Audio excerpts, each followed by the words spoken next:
I think we shared a lot of tastes too, in other, superficial things, cars or clothes, but and women, obviously. But I think what George might have liked about me was the fact that I was a kind of free agent.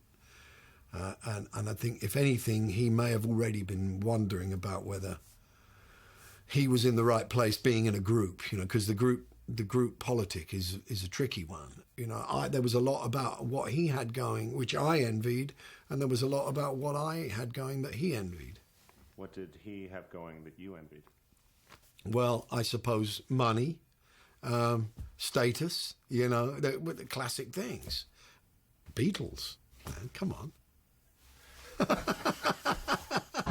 George's huge commitment to Indian spirituality and how that would lead him to be fairly dismissive of, the material things that we had all come to enjoy, and so he was trying to remove himself from that in some way, and even in a physical way, and I had become bit by bit more and more obsessed with his wife, Pattie, and was making amateur kind of inroads into finding out what was going on and what was happening to their relationship, and at the same time trying to balance my relationship with him. And when we finally did start to act it out, I went to George right away and said, look, I think this is going to happen, and I think it is already, there's the feelings there, and I have to know what you feel about that. Or if you want, if it's almost like, well, if you want me to stop or go away, I will, but I need to know what. And he was very kind of cavalier. He said, well, take her, she's yours, kind of thing. But in fact, can I have that? We'll swap, and to be honest, it had kind of almost got to that before anyway. There was a lot of kind of swapping going on and a lot of fooling around. And this is, 60s free love stuff. And George's attitude seemed to have more wisdom in it than anyone else's, in that this is all material, it's all Maya, it's all irrelevant to the bigger picture. It doesn't really matter, in other words. And I thought, God, well, that's almost like giving me carte blanche. From time to time during the spring and summer of 1970, Eric and I saw each other. One day we were walking down Oxford Street when Eric said, "Do you like me then, or are you seeing me because I'm famous?" I replied, "Oh, I thought you were seeing me because I'm famous." And we both laughed.